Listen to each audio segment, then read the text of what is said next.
আচ্ছা হিমেল ভাই, পুরা আপনার পেঁপে বাগান ঘুরে দেখলাম, কিন্তু আমার একটা বিষয় জানার, এত বড় গাছ হয়েছে, ফলও আসছে, কিন্তু এই যে গাছটা মারা যাচ্ছে এর মূল কারণটা কি? মূলত এর মূল কারণ হচ্ছে মারা যাওয়ার, এর গোড়াটা পচে গেছে। আমি যখন কীটনাশক ব্যবহার করি, এটা মূলত প্রতি 15 দিন অন্তর অন্তর আপনাদের পচা ডোজ দিতে হয়। যেমন এমিস্টার টপ অথবা রেডিমেড গোল্ড, এগুলো গোড়ায় দিতে হয় 15 দিন পর পর। গোড়ায় দিতে হয়? হ্যাঁ।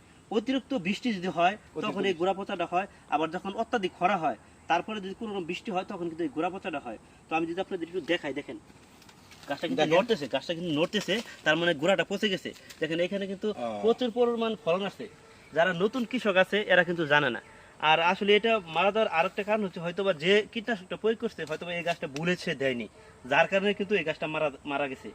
তো আপনারাও যারা নতুন বাগান আছেন অবশ্যই সতর্কতা হবেন, সবসময় কীটনাশক প্রয়োগ করবেন, বিশেষ করে 15 দিন অন্তর অন্তর গোড়া ডোজটা দিবেন।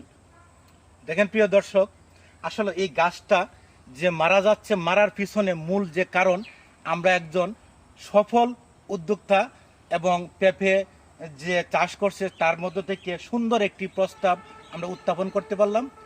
এই প্রস্তাবটি বা এই যে মরার পিছনে যে কারণটি, এই কারণটি কিন্তু অন্য যে চাষি আছে, পেঁপে চাষি, তাদের জন্য বিশেষ ভূমিকা পালন করবে বলে আমি আশা করি। ধন্যবাদ সবাইকে।